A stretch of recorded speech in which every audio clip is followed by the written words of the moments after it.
What's up, guys? How are you doing? Welcome back. I hope everybody's having a great day. Man, I have been checking out some stuff. My uncle recommended this movie to me a few months back, and I said, you know what? If I can find it, I will definitely check it out and watch it because my uncle and I have similar movie tastes. So he said to me a few months back, he said, hey, you got to check out this movie called Emperor of the North, right? Got Lee Marvin in it. It's got Ernest Borgnine, Keith Carradine, so good cast for the 70s, right? So Emperor of the North was made in 1973. My uncle's been telling me about this movie, like I said, for a few months, and I have been looking for it, guys. I haven't been able to find it on any streaming service. But luckily, we have a local movie channel where they show movies, you know, from different actors. They do like a kind of like not an expose, but you know, they celebrate certain actors and they have like a marathon of their movies, like Dean Martin, John Wayne, that kind of thing. So they had a Lee Marvin marathon, and Emperor of the North was one of those films. So I said, psh, checking it out for sure, right? And now this was edited, so you know the cursing's not in it. To get the real feel of the unedited film, I didn't get that, but I got the gist of the story, and the story was excellent. So we follow Lee Marvin, A1, that's his name, A number 1.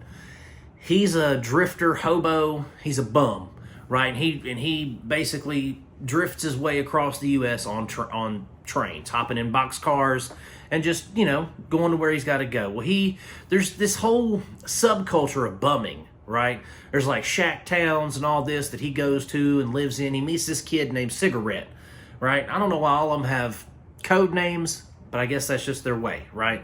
So he meets Keith Carradine's character, Cigarette.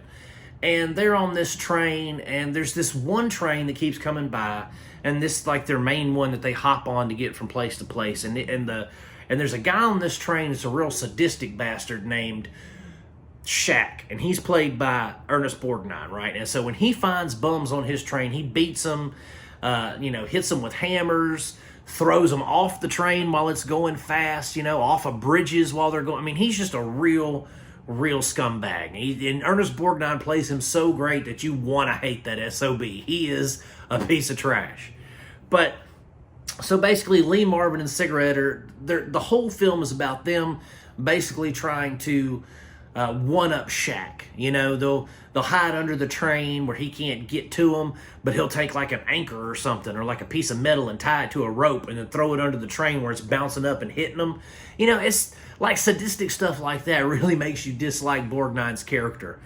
But the movie overall is just a really, really solid picture because, again, the story of the whole bum subculture where they're like, yeah, we're going to go and we're going to go from this place to this place. We ain't going to pay for it. They're trying to like swindle people out of their money. It's an interesting view into that kind of, because I mean, even today, let's think about it. There's people that willingly choose to be homeless and bum it. You know what I mean? So there's there's this whole subculture, and this film kind of explores it from an earlier time in the 70s. So we follow these characters, and there's really not a whole lot, it's just that there's not a whole lot going on other than them trying to like Lee Marvin's character, for instance. Him and Shaq have a history. Shaq's been trying to get him for ages, right? But he's one-upping him. He's a conniving old fox. He can get away from the man kind of thing. And then when he brings Cigarette on, Cigarette doesn't have he comes from a family. You know what I mean? Like, he doesn't necessarily have to bum it, but he wants to be a bum. He wants to be a hobo, and he wants to live that life. And so Lee Marvin's character is basically trying to teach him the ropes of being a bum, but he's brash, he's young. He doesn't want to listen to the old wise man. He wants to do it his way. And then he winds up coming into conflict with not only Shaq, but A1 too. And so there's a whole, like at the end of the movie, there's this whole monologue that Lee Marvin gives to Cigarette as he's like leaving on another train, telling this kid, you ain't cut out for it. You ain't cut out for this life. Stop trying to do it. Go back to being a normal person kind of thing. And so it's really cool to see the dynamic between someone who's, I guess, a professional hobo and someone who just kind of wants to be a hobo, and then the dangers that come along with it, dealing with crazy train conductors and dealing with the elements, dealing with, people who view you as like vermin to society kind of thing. So it was a really, really cool movie. It has a lot of good action and a lot of good dialogue. There's some really well-written monologues in this between the characters, between whether it be Shaq and A1 or whether it be Cigarette and A1. It's just, there's some really, really good dialogue. There's some really good cinematography. This was directed by Robert Aldrich, and you know, he's a good director. I mean, he really does have kind of an eye for his scenes. He has an eye for you know, the scene compositions and things like that. So he really did well in directing these gentlemen on how to come across unsympathetic. You know what I mean? Because you don't like any of the characters. Well, you might like A1 because he's kind of like honor among thieves, noble rapscallion kind of thing. But you don't like Cigarettes. You don't like Shaq. You want to see them get their comeuppance because one thinks he's better than the other one, and the other one thinks he's better than everybody. So those guys you don't care for. But overall, this movie is really fun. I'm glad my uncle recommended it to me. Like I said, I've been trying to catch it for months, hadn't found it anywhere. And if I ever do find a physical copy of this, I'm going to buy it because I really, really enjoyed it.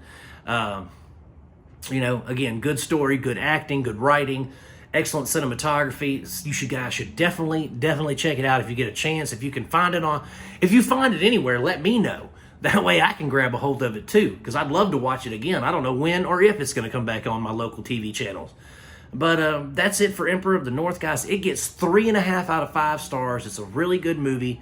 If you can find it to check it out, by all means, do so. And as always, my friends, I am going to keep making... Well, before we get to that part of the video, if you like my videos, like and subscribe. Please, guys, you know, click the bell for notifications. And let's start some conversations in... Excuse me, goodness. Let's start some conversations in the comment section.